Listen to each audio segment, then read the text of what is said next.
Viewers, आप believe नहीं करोगे कि हजारों साल पहले जब पूरा यूनिवर्स बना था तब सभी प्लैनेट्स पर बहुत ही खतरनाक क्रिएचर्स हमला कर देते हैं, जो कि टाइम बीतने के साथ साथ खुद को इवॉल्व करने की ताकत रखते थे। जैसे उनके पास हीलिंग पावर नहीं थी, पर लड़ाई करते करते वो हील होना भी सीख जाते हैं। लेकिन जहाँ पर बुराई होती है वहाँ अच्छाई आ ही जाती है। एक इटर्नल्स नाम की टीम जिनके पास बहुत ही अलग अलग टाइप की पावर्स होती हैं, वो सब उन क्रिएचर्स से फाइट करके इंसानों को बचाते हैं। पर क्या हो वो क्रिएचर्स उनकी फाइटिंग टेक्निक्स कॉपी कर लें। तो अब देखना है कि क्या वो इटर्नल्स उन क्रिएचर्स के लीडर को हरा पाते हैं या नहीं, और क्या वो अर्थ के अंदर पनप रहे एक बहुत ही बड़े मॉन्स्टर को रोक पाएंगे। लेकिन हम भी इटर्नल्स के साथ मिलकर उन क्रिएचर्स को बीट करने का ट्राई करेंगे। यहाँ पर हमें उस टाइम का अर्थ दिखाया जाता है जब प्राचीन लोग रहा करते थे। वो सब मांस और मछली खाकर अपना पेट भरते थे। एक दिन वहाँ पर वही खतरनाक क्रिएचर्स हमला कर देते हैं, जो कि दिखने में काफी ज्यादा अजीब थे। वो क्रिएचर्स एक आदमी पर हमला कर देते हैं और उसे पूरा खा जाते हैं। और अब बारी थी उसके बेटे की। लेकिन जब वो क्रिएचर्स उस लड़के पर हमला करने जाते हैं तभी उस क्रिएचर को कोई दूर से मार देता है। तभी वहाँ पर इटर्नल्स के टीम का एक मेंबर आ जाता है और वो अपनी पावर्स का यूज करके उन क्रिएचर्स को मारता रहता है। क्रिस के पास सुपर ह्यूमन स्टेमिना था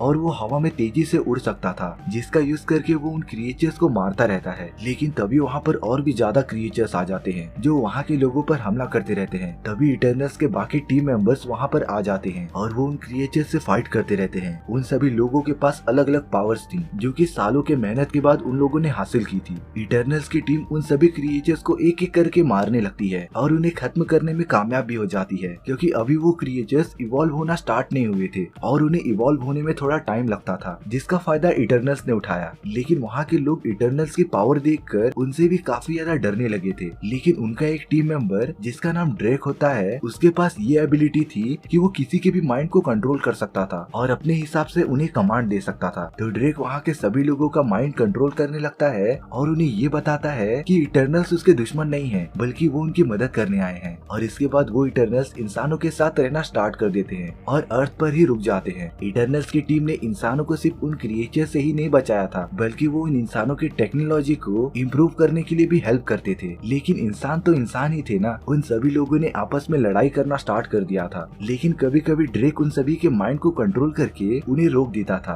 पर उन इटर्नल्स के लीडर जिसका नाम अजैक था, वह अपनी टीममेट्स को बताती है कि जिस सेलेस्टियल गॉड ने उन्हें बनाया था उसने सिर्फ हमें इंसानों की आबादी बढ़ाने के लिए और उन क्रिएचर्स को मारने के लिए भेजा था, और इसके अलावा वो इटर्नल्स इंसानों की और किसी भी चीजों में दखल अंदाजी नहीं कर सकते थे, और यही उनका उसूल था। लेकिन कुछ टाइम बीतने के बाद अजैक अपने टीममेट्स को कहती है कि वो सब अपनी तरीके से अपनी लाइफ जी सकते हैं और जहाँ चाहे वहाँ जाकर रह सकते हैं, क्योंकि वो क्रिएचर्स पूरी तरीके से खत्म हो गए थे और अब इटर्नल्स को भी अपनी जिंदगी जीने का मौका मिलना चाहिए था। तो वो सारे इटर्नल्स वहाँ से चले जाते हैं और अर्थ के अलग अलग देशों में जाकर रहने लगते हैं। अब यहाँ पर पूरे 5000 साल बीत चुके थे, लेकिन किसी भी इटर्नल्स की उम्र नहीं बढ़ी थी, क्योंकि वो सब अमर थे और कभी भी मर नहीं सकते थे। यहाँ एक इटर्नल जिसका नाम सर्सी था वो दिखाई जाती है और वो एक शहर में बच्चों को पढ़ाया करती थी, जो कि अपने क्लास जाने के लिए लेट हो चुकी थी। सर्सी ने अपने एक फ्रेंड को बोलकर उन बच्चों को थोड़ी देर हैंडल करने के लिए बोल दिया था और वो जल्द से जल्द उस क्लास में पहुंच जाती है, जहाँ पर उसका फ्रेंड बच्चों को अच्छे से संभाल ले रहा था। सर्सी अपने फ्रेंड जिसका नाम जॉर्ज था उसे थैंक यू बोलती है और देखने से लग रहा था कि वो दोनों काफी ज्यादा क्लोज थे। इसके बाद सर्सी अपनी क्लास शुरू कर देती है और बच्चों को पढ़ाना स्टार्ट कर देती है।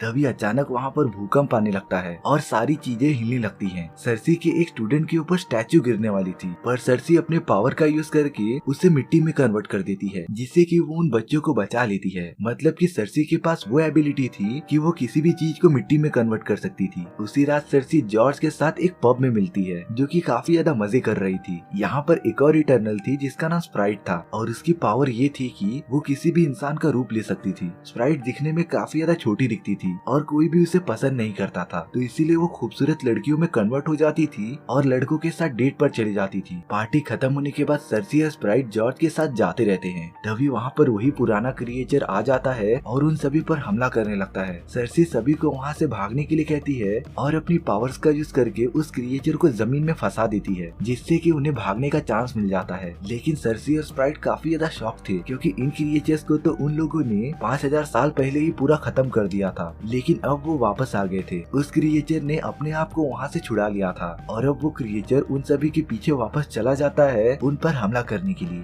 उस क्रिएचर से बचने के लिए स्प्राइट अपने बहुत सारे मल्टीपल फॉर्म्स क्रिएट कर लेती है, जिससे कि वो क्रिएचर कंफ्यूज हो जाए और और पहचान न पाए कि उसमें से असली स्प्राइट कौन है। लेकिन उस क्रिएचर के पास काफी ज्यादा अच्छी थिंकिंग पावर थी और वो असली स्प्राइट को ढूंढने में कामयाब हो जाता है और उसके पीछे भागकर उसे मारने लगता है। तभी वहाँ पर क्रिस आ जाता है और वो लेजर बीम का यूज करके उस क्रिएचर को मारने लगता है। क्रिस नोटिस करता है कि उस क्रिएचर के पास हीलिंग पावर थी और वो अपने घाव को हील कर ले रहा था और ऐसी पावर सिर्फ उनके लीडर अजैक के पास थी। रिकवर होने के बाद वो क्रिएचर क्रिस पर हमला करने चला आता है, लेकिन क्रिस उससे काफी ज्यादा पावरफुल था तो वो उस क्रिएचर पर लगातार अटैक करते रहता है और पानी में गिरने के बाद वो क्रिएचर वहाँ से भाग जाता है। यहाँ पर हमें एक और बात पता चलती है कि 5000 साल पहले क्रिस और सर्सी की शादी हो चुकी थी और वो एक दूसरे से काफी ज्यादा प्यार करते थे। लेकिन कुछ सालों बाद क्रिस सर्सी को छोड़कर हमेशा के लिए चला जाता है और सर्सी अकेली रह जाती है। जॉर्ज तो ये सब देखकर काफी ज्यादा शॉक हो गया था, तो सर्सी जॉर्ज को सब कुछ बताती है कि वो सब इटर्नल्स हैं और उनके पास अलग अलग टाइप की पावर्स हैं।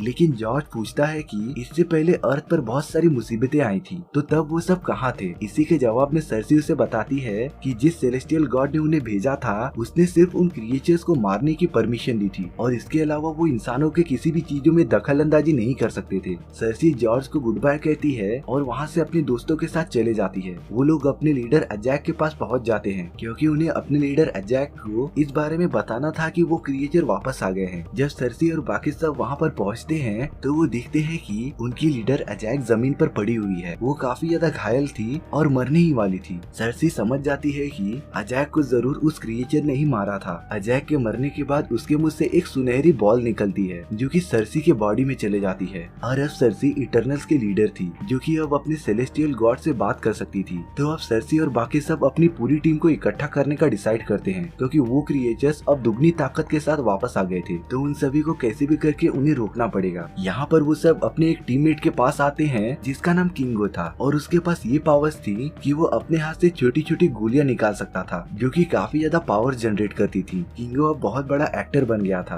और उसने अब तक बहुत सारी मूवीज में काम कर लिया था। जब वो लोग किंगो को उसके साथ आने के लिए कहते हैं तो किंगो उन्हें बताता है कि उसने बहुत सारी मूवीज के लिए साइन किया है और वो पूरी तरीके से बिजी है। लेकिन जब किंगो को अपने लीडर अजैक के मरने का पता चलता है तो वो काफी ज्यादा शॉक हो जाता है और इसके बाद किंगो कन्विंस हो जाता है उन सभी के साथ आने के लिए। किंगो के साथ उसका मैनेजर भी आ जाता है। वो लोग किंगो के प्राइवेट जेट में थे और ऑस्ट्रेलिया की तरफ बढ़ रहे थे जहाँ पर उनके 2 और टीममेट्स रहते थे। वो सब जब ऑस्ट्रेलिया पहुँचते हैं तो उन्हें वहाँ पर एक क्रिएचर मरा हुआ मिलता है। वो समझ जाते हैं कि उनके 2 दोस्त यही कहीं हो सकते हैं। किंगो का मैनेजर अपने साथ कैमरा लेके आया था और वो सबको शूट कर रहा था जैसे कि यहाँ पर कोई फिल्म चालू हो। वो सारे लोग अपने एक टीम मेंबर के पास पहुँच जाते हैं जिसका नाम चिंग था। जब चिंग को भी ये बात पता चलती है कि उनकी लीडर मर चुकी है तो वो भी काफी ज्यादा उदास हो जाता है। इसके बाद वो लोग अपने एक दूसरे टीममेट के पास जाते हैं जिसका नाम थीना था और वो एक पेड़ के नीचे बैठकर कुछ ड्राइंग कर रही थी। थीना को हमेशा की तरह दौरा पड़ता था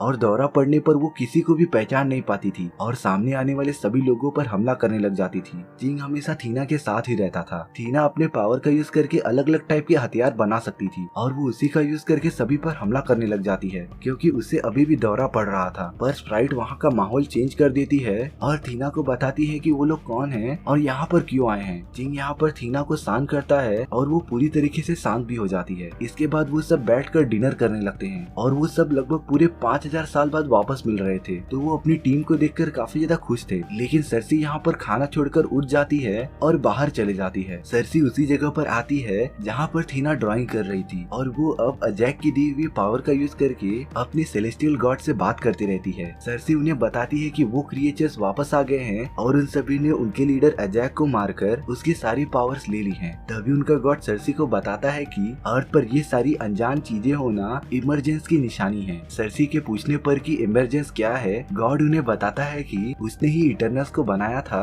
और उन्हें उन क्रिएचर्स को मारने के लिए भेजा था, पर उसे अपने जैसे बहुत सारे सेलेस्टियल गॉड बनाने थे। तो उस गॉड ने अपने छोटे छोटे बीज हर प्लेनेट के अंदर डाल दिए थे और उस बीज को पूरी तरीके से तैयार होने में हजारों साल लगते थे। वो बीज इंसानों से निकलने वाली एनर्जी को एब्जॉर्ब करते थे और धीरे धीरे ग्रो होते थे। पूरी तरह ग्रो होने के बाद वो सभी प्लेनेट से बाहर निकलकर उन्हें पूरी तरीके से तबाह कर देते थे और बाकी प्लेनेट्स पर इमरजेंस कामयाब होने के लिए सर्सी और उसके टीम ने ही हेल्प किया था। लेकिन सर्सी को इस बारे में कुछ भी याद नहीं था, मतलब कि वो गॉड इटर्नल्स की सारी यादें मिटा देता था और हर इमरजेंस के बाद उनकी नई यादें स्टार्ट हो जाती थी और इसी की वजह से थीना को दौरे आते थे क्योंकि उसे अभी भी अपने पास्ट की कुछ चीजें याद थी और अभी तक उस गॉड ने थीना के माइंड माइंड से वो सारी यादें पूरी तरीके से हटाई नहीं थी। ये सारी बातें पता चलने पर सर्सी वापस अर्थ पर आ जाती है और अपने टीममेट्स के पास जाकर उन्हें ये सब कुछ बता देती है। इसके बाद वो उन सभी से कहती है कि उन्हें इमरजेंस होने से रोकना पड़ेगा और पूरे इंसानी प्रजाति को बचाना पड़ेगा। वो सब अमेज़न के जंगलों में चले जाते हैं अपने आखिरी साथी को ढूंढने के लिए। उन जंगलों में ड्रेक रहा करता था।